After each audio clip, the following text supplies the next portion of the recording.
Assalamualaikum warahmatullahi wabarakatuh. Saya Siska Rusdalia, pemegang NIM 44218. Di sini saya akan mengkaji tentang benda arkeologi Islam, yaitu tentang masjid.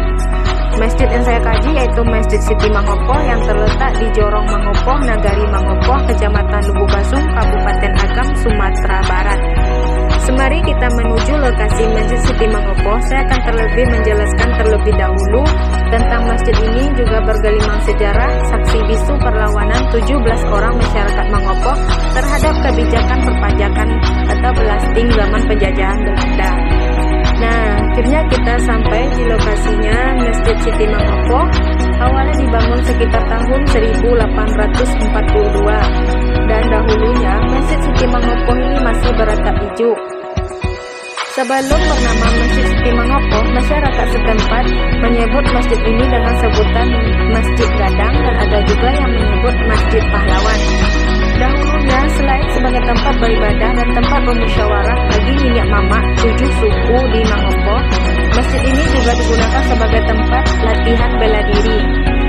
Dan selain itu, masjid juga dijadikan sebagai tempat penyusunan strategi perang ketika melawan Belanda di bawah pimpinan Angku Padang. Masjid Siti Mangopo menjadi tempat berkumpulnya pasukan 17 sebelum melangsungkan serangannya ke markas Belanda. Dan di masjid tersebut pasukan 17 menyusun strategi dan siasat sebelum penyerangannya pada Jumat malam 15 Juni tahun 1908. Masjid tersebut menjadi tempat berkumpul terakhir, dan di masjid pasukan 17 beritikaf mengenal diri, menguji kemampuan masing-masing. Di dalam masjid terjadi peristiwa kebatinan, di mana orang-orang yang akan pergi berperang ditentukan dengan prosesi pencabut pedang yang ditancapkan ke tanah di dalam masjid.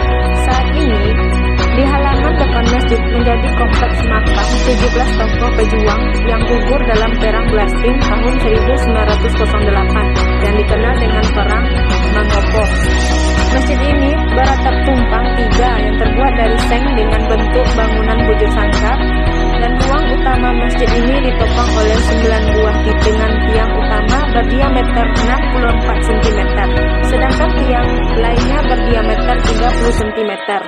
Langit-langit yang terbuat dari bahan triplek, sisi dalam dan sisi luarnya terasnya terbuat dari seng. Pintunya terletak di sisi timur dan satu lagi di sisi utara yang terbuat dari kayu. Dan mihrabnya terbuat dari kayu dan yang mempunyai ukiran bermotif sulur-suluran yang terletak di sisi barat. Baiklah, sekian dulu perjalanan kita hari ini. Assalamualaikum warahmatullahi wabarakatuh.